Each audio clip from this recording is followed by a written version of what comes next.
Hello बच्चों, कैसे हो आप सभी। आप सभी का मेरी इस हिंदी पाठशाला में स्वागत है। तो बच्चों, आज की इस कक्षा में हम पढ़ेंगे हमारे स्वतंत्रता दिवस के बारे में कि हमें स्वतंत्रता दिवस क्यों मनाना चाहिए, हम उस दिवस को किस उपलक्ष्य में मनाते हैं। तो चलिए शुरू करते हैं। अध्याय 9, हमारा स्वतंत्रता दिवस, एकांकी, अध्ययन से पूर्व। तो बच्चों, यहाँ पर एक चित्र दिया गया है। आपको पता है यह चित्र किस चीज का है? तो बच्चों, यह चित्र लाल किले का है। स्वतंत्रता दिवस वाले दिन तो यहाँ पर माननीय श्री प्रधानमंत्री जी झंडा लहराकर, हमारे देश का राष्ट्रीय ध्वज लहराकर और अपना भाषण देकर स्वतंत्रता दिवस मनाते हैं। एकांकी का मूल तत्व। प्रस्तुत एकांकी में स्वतंत्रता दिवस के उपलक्ष्य में एक पार्टी के आयोजन में संबंध में बताया गया है। इस पार्टी के माध्यम से हमारे राष्ट्रीय ध्वज के रंगों की विशेषताओं को भी बताया गया है। तो बच्चों, आगे जो एकांकी है, जो एकांकी पाठ में दी गई है, उस पाठ में स्वतंत्रता दिवस के उपलक्ष्य में एक पार्टी आयोजित की गई है, जिस पार्टी में हमारे राष्ट्रीय ध्वज के रंगों की विशेषताओं के बारे में बता रखा है कि हमारे झंडे में कौन कौन से रंग होते हैं और उन रंगों की क्या विशेषताएं होती हैं। तो चलिए एकांकी पढ़ना शुरू करते हैं।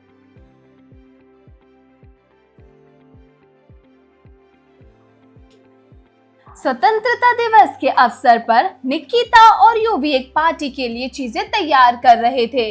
उन्होंने अपने चचेरे भाइयों, चाची और सभी चाचाओं को भी आमंत्रित किया।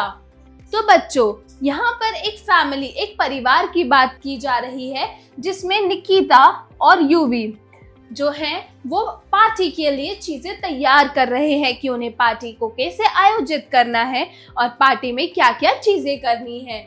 और आपको पता है, उस पार्टी में उनके चचेरे भाइयों, चाची और सभी चाचाओं को भी आमंत्रित किया गया है, यानी कि इनवाइट, यानी कि बुलाया गया है। तो उसमें युवी ने पूछा, पार्टी के लिए हम क्या क्या कर सकते हैं? निकिता ने बड़े उत्साह से कहा, हम अपने घर को सजा सकते हैं। सबसे पहले हम परिवार की एक तस्वीर को पेंट करेंगे। तो सबसे पहले पापा की तस्वीर को रंगेंगे, उसके बाद चाचा, माँ और मौसी की तस्वीर को रंगेंगे। निकिता ने कुछ सोचकर कहा, फिर तो हम कपड़े बदलने चाहिए ताकि हमारे अच्छे कपड़े खराब ना हो जाएं। तो युवी कहता है, अच्छा विचार है, चलो चले। निकिता और युवी सामान को तैयार करने के लिए दौड़ पड़े। युवी ने कहा, चूंकि आज स्वतंत्रता दिवस है, आओ इन सभी के झंडों के रंगों को रंग दें। तो इसमें ये बताया गया है कि युवी जो है वो सबसे पूछता है कि हम इस पार्टी में क्या क्या कर सकते हैं, ऐसी कौन कौन सी चीजें हैं जो हम इस पार्टी में कर सकते हैं। तो निकिता बड़े ही उत्साह के साथ कहती है कि हम अपने घर को सजा सकते हैं। तो सबसे पहले हम पता है क्या करेंगे, हम अपने परिवार की एक तस्वीर को पेंट करेंगे, मतलब उसको रंगेंगे।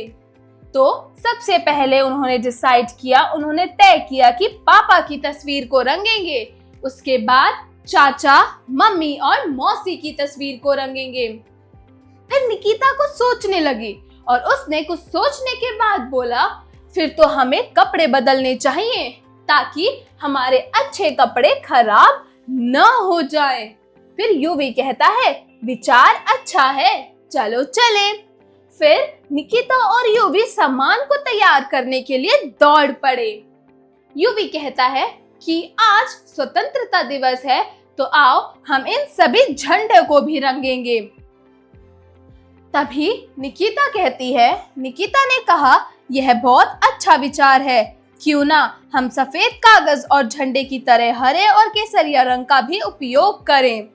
तो निकिता बोलती है कि हम झंडे पे क्यों ना सफेद कागज और झंडे की तरह, जैसे झंडे में हरा, केसरिया और सफेद रंग होते हैं, तो क्यों ना हम इन रंगों का भी उपयोग करें। तभी निकिता ने उदास होकर कहा, हमारे पास तो भगवा रंग नहीं है, मतलब केसरिया रंग उनके पास नहीं है। तो यूवी कहता है यह ठीक है, केसरिया नारंगी के केसरिया रंग जो है वो नारंगी के करीब है। उन दोनों ने रंग मिलाया और अपने अपने चित्र बनाने में लग गए। तो निकिता बोली, चलो केरल में बिताई हुई अपनी छुट्टियों से कुछ तस्वीरें भी चित्रित करते हैं। मैं तो पेड़ों को रंगना चाहती हूँ।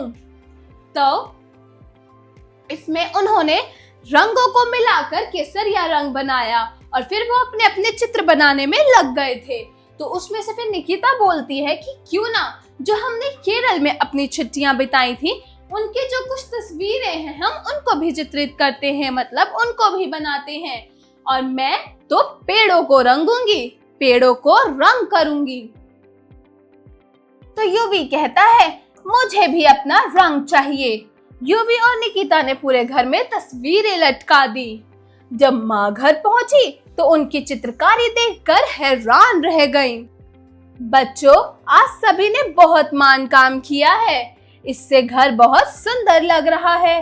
अब सोचो मेरे पास क्या है? तभी बच्चे बोले, क्या है?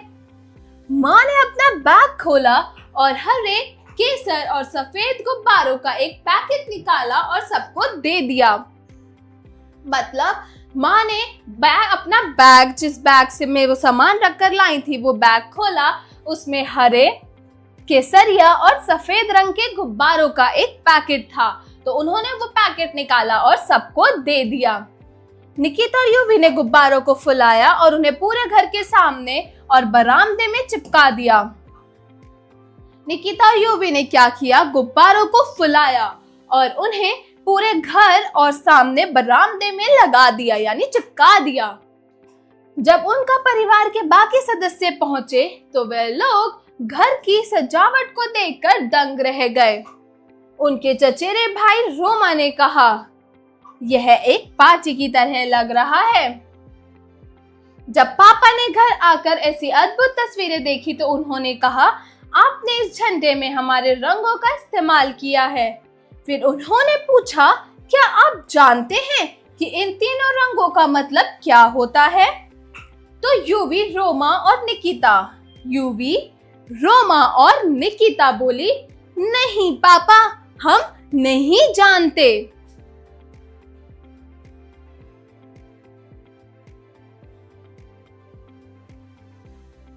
फिर पापा बोले, मैं आपको बताता हूँ। केसरिया का अर्थ है साहस और बलिदान। केसरिया रंग मतलब होता है बलिदान, सैक्रिफाइस। क्यों? क्योंकि जो पुराने टाइम के लोग थे, जब वो युद्ध में जाते थे तो युद्ध में जाने के लिए वो केसरिया वस्त्र का धारण करते थे और जब उनकी मृत्यु हो जाती थी उन्हें केसरिया रंग के कपड़े से ही ढका जाता था। तो बच्चों, साहस का और बलिदान का केसरिया रंग का अर्थ है। सफेद रंग का अर्थ है सत्य और पवित्रता और हरा रंग का मतलब होता है खुशहाली और समृद्धि। तो पापा ने मुस्कुराते हुए कहा, इन सभी शब्दों का मतलब भारत है। बच्चों, अब केक काटकर पार्टी का आनंद लेते हैं। इस प्रकार सभी लोगों ने पार्टी का आनंद लिया। तो बच्चों, जैसा कि अभी हमने पाठ में इस एकांकी में पढ़ा कि स्वतंत्रता दिवस का मनाने का क्या उद्देश्य होता है, जो हमारा राष्ट्रीय ध्वज है जो हम अपने स्वतंत्रता दिवस पर लहराते हैं, उसमें कौन कौन से रंग होते हैं और उन रंगों का क्या महत्व होता है, उन रंगों का क्या अर्थ होता है, क्या मतलब होता है। आशा करती हूँ आपको ये पाठ समझ आया होगा। तो चलिए अब शब्दार्थ पढ़ते हैं, मतलब कुछ शब्दों के अर्थ पढ़ते हैं। शब्दार्थ। अवसर मतलब मौका, समय या फिर सुयोग। आमंत्रित मतलब बुलावा या फिर निमंत्रण। उत्साह मतलब उमंग, हौसला और इच्छा। तस्वीर मतलब चित्र या फिर आकृति। स्वतंत्रता मतलब मुक्ति या फिर आजादी। भगवा रंग मतलब उगते हुए सूर्य के जैसा रंग, यानी कि जब सूरज उगता है उसका जैसा रंग होता है वैसा रंग, उसे हम भगवा रंग कहते हैं। उच्चारण करें। तो बच्चों, यहाँ कुछ शब्द दिए गए हैं जिनका उच्चारण आपको सही ढंग से करना है। तो चलिए मेरे साथ इन शब्दों का उच्चारण कीजिए। स्वतंत्रता दिवस, छुट्टियों, झंडा, झंडा, अच्छा, नारंगी, नारंगी, गुब्बारे, गुब्बारे, श्रुतलेख। तो बच्चों, यहाँ कुछ शब्द दिए गए हैं जिनका आपको लिखकर अभ्यास करना है। तो चलिए इनका लिखकर अभ्यास करना शुरू करते हैं। तो बच्चों, पहला शब्द है तस्वीर। त स व ई र, तस्वीर। दूसरा शब्द है स्वतंत्रता। स्वतंत्रता,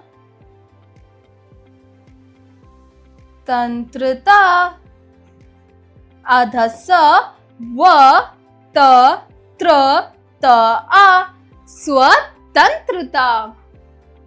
अगला शब्द है केसरिया। का ए स र पे ई की मात्रा, य आ, केसरिया। अगला शब्द है चित्रकारी।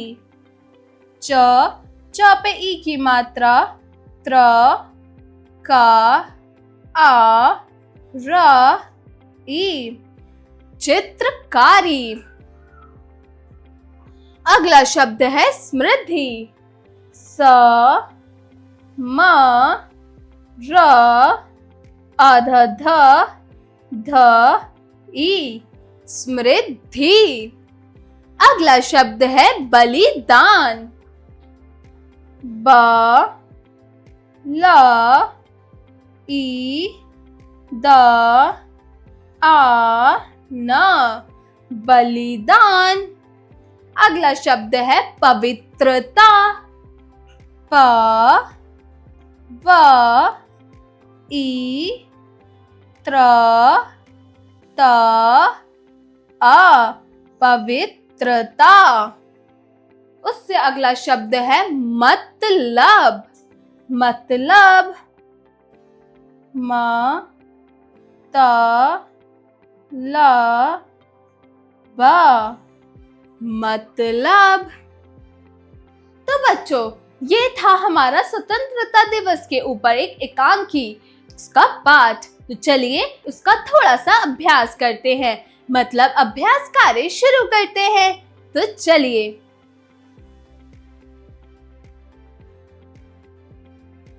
चलिए मेरे साथ अभ्यास कार्य शुरू कीजिए। अभ्यास कार्य, जरा बोलिए। Speaking skills. प्रश्न 1, दिए गए प्रश्नों के उत्तर लिखिए। तो बच्चों, यहाँ कुछ प्रश्न दिए गए हैं जिनका आपको सही जिनका उत्तर बताना है। तो बताओ, हम स्वतंत्रता दिवस कब मनाते हैं? वेरी गुड, हम स्वतंत्रता दिवस 15 अगस्त। हम स्वतंत्रता दिवस 15 अगस्त को मनाते हैं। अगला प्रश्न है, तिरंगे झंडे में कितने रंग होते हैं? कितने रंग होते हैं? 3। हमारे तिरंगे झंडे में 3 रंग होते हैं, केसरिया, सफेद और हरा। अगला प्रश्न है, चित्रों में कौन रंग भर रहा था? तो बच्चों, जो चित्र वो बना रहे थे उनमें रंग कौन भर रहा था? वेरी गुड, चित्रों में रंग निकिता और यूवी भर रहे थे। अगला प्रश्न है, पार्टी में कौन आने वाला था? बताओ। वेरी गुड, पार्टी में निकिता और यूवी के चचेरे भाई, चाचा, चाची, मौसा, मौसी सब आने वाले थे। अगला प्रश्न है माँ ने बच्चों को उपहार में क्या दिया? जब माँ ने वो सजावट हुआ घर देखा, जब वो खुश हो गई, तो उन्होंने बच्चों को उपहार में क्या दिया था? तो बच्चों, माँ ने बच्चों को उपहार में हरे, केसरिया और सफेद रंग के गुब्बारों का एक पैकेट दिया था। चलिए आगे बढ़ते हैं। जरा लिखिए। Writing skills.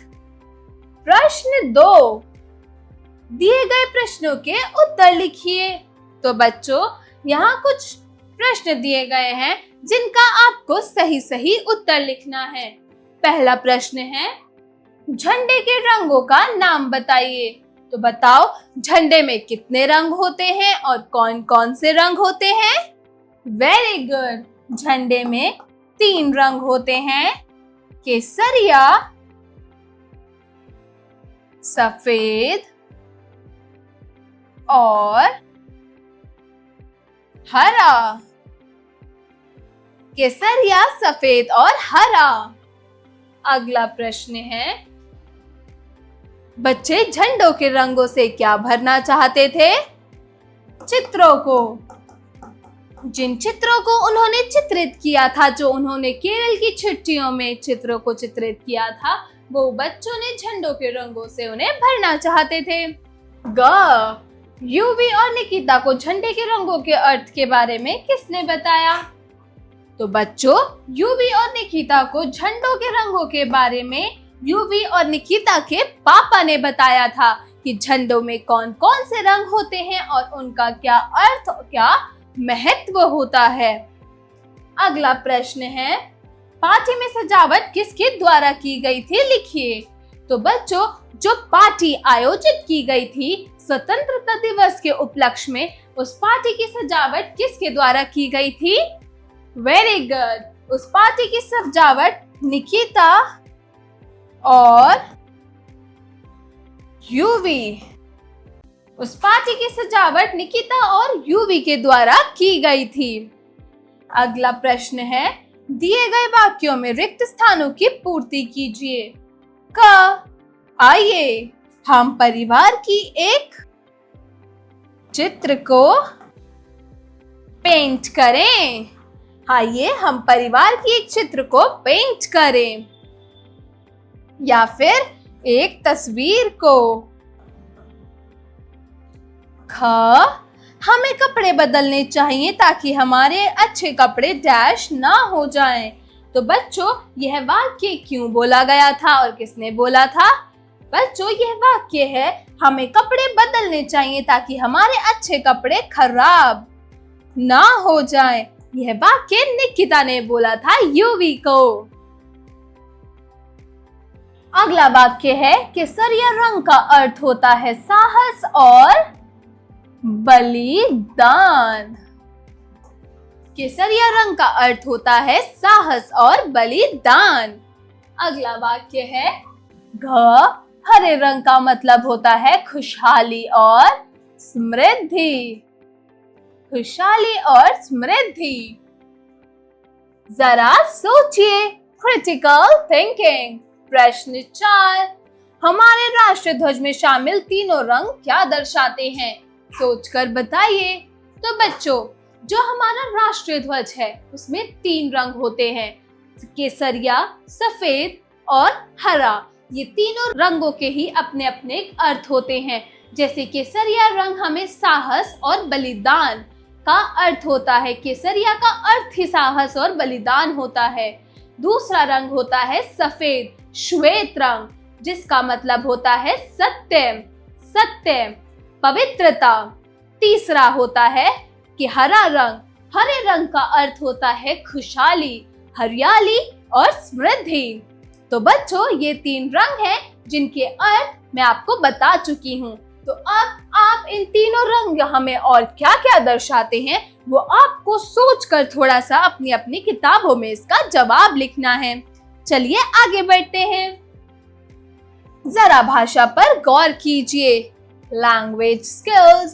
प्रश्न 5, दिए गए वाक्यों में सर्वनाम शब्द छांट कर लिखिए।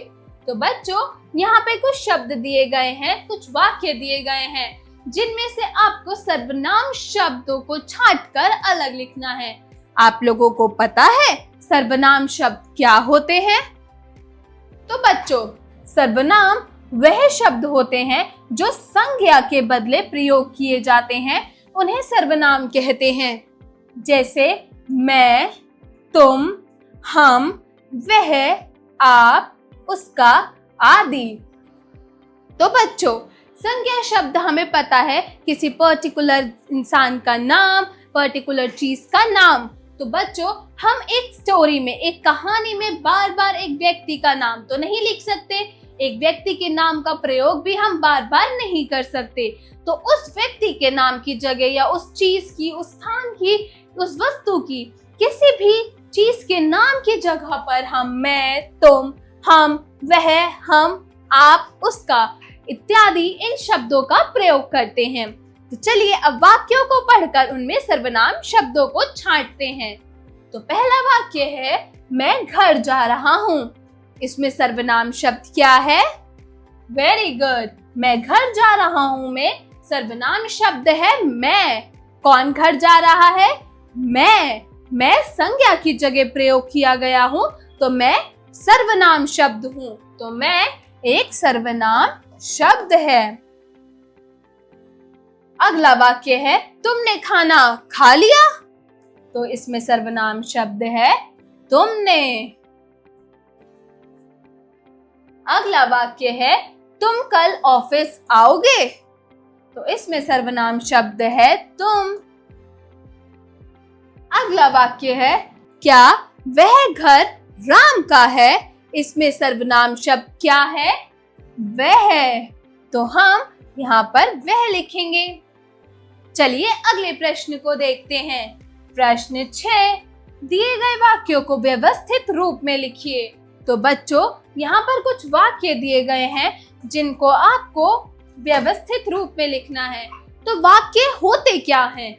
शब्दों का ऐसे व्यवस्थित रूप जिसे हम अपने विचारों के माध्यम से एक दूसरे तक पहुंचाते हैं, वह वाक्य कहलाते हैं। मतलब शब्दों को एक सही व्यवस्था में लिखना वाक्य कहलाता है। जिसके जरिए हम अपनी बात एक दूसरे तक पहुंचाते हैं, वो वाक्य कहलाते हैं। तो देखते हैं शब्दों के कुछ व्यवस्थित और अव्यवस्थित रूप। तो शब्दों का व्यवस्थित स्वरूप है, रमेश मुंबई में रहता है। यह शब्दों का व्यवस्थित रूप है। क्यों? क्योंकि यह शब्द व्यवस्था से लिखे गए हैं। अब शब्दों का अव्यवस्थित रूप स्वरूप देखते हैं। रमेश रहता है मुंबई में, तो ये थोड़ा सा समझना मुश्किल है। तो यह शब्दों का अव्यवस्थित स्वरूप है। तो बच्चों, यहाँ पर आपको भी शब्दों के अव्यवस्थित स्वरूप दे रखे हैं, जिनको आपको व्यवस्थित रूप में लिखना है। तो चलिए शुरू करते हैं। पहला है, खाना मैंने नहीं खाया। इसका व्यवस्थित रूप क्या होगा? वेरी गुड, मैंने खाना नहीं खाया। यह सेंटेंस सिंपल, यह वाक्य बिल्कुल ही सरल और व्यवस्थित है। अगला है, देश एक भारत है।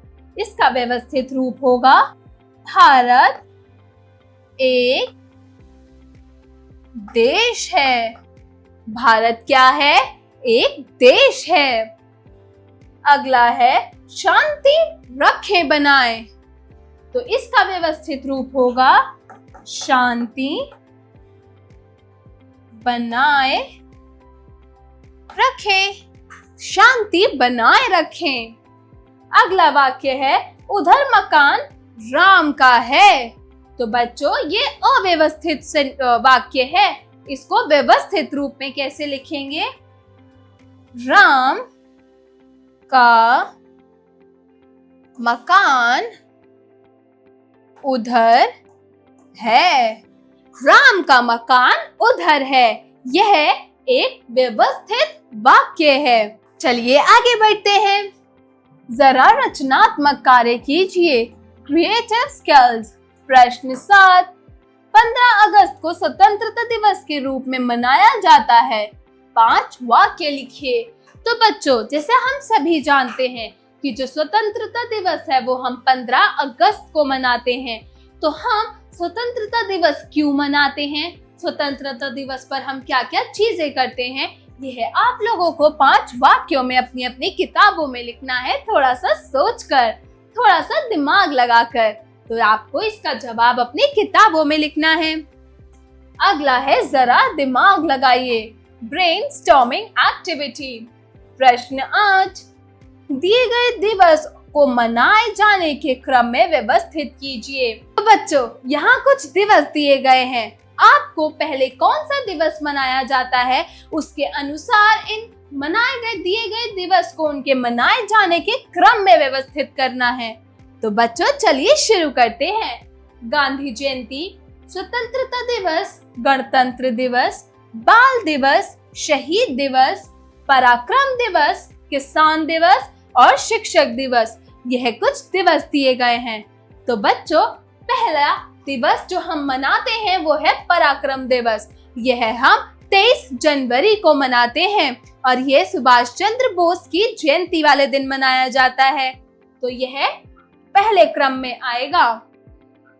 दूसरा दिवस है गणतंत्र दिवस यानी कि रिपब्लिक डे, जो हम 26 जनवरी को मनाते हैं।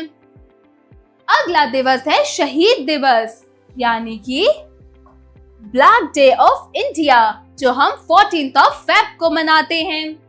अगला है स्वतंत्रता दिवस, जो हम 15 अगस्त को मनाते हैं। तो हम यहाँ 4th लिखेंगे क्योंकि ये चौथा दिवस है क्रम के अनुसार।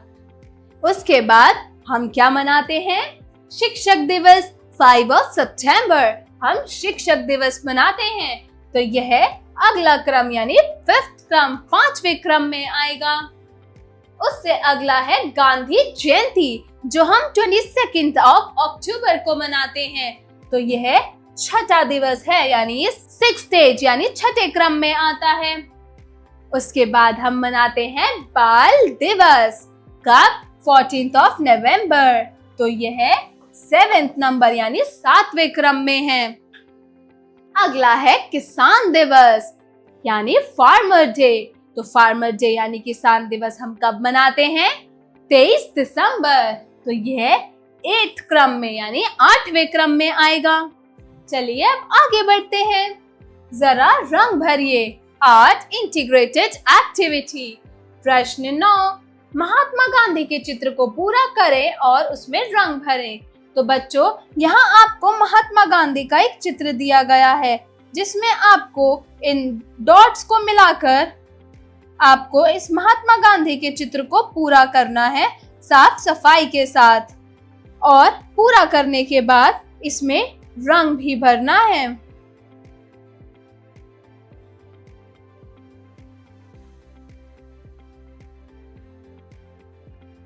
तो बच्चों, ये था महात्मा गांधी का चित्र। इन डॉट्स को मिला के आपको इनमें इस चित्र को पूरा करना है महात्मा गांधी के, और इसमें साफ सफाई के साथ अपना रंग भी भरना है अपनी अपनी किताबों में। तो बच्चों, आज के लिए था बस इतना ही। आशा करती हूँ आपको आज का पाठ, आज की कक्षा अच्छी लगी होगी, आज की एकांकी अच्छी लगी होगी। तो बच्चों, मिलती हूँ अगली कक्षा में एक नई कहानी, एक नई कविता के साथ। तब तक के लिए बाय बाय।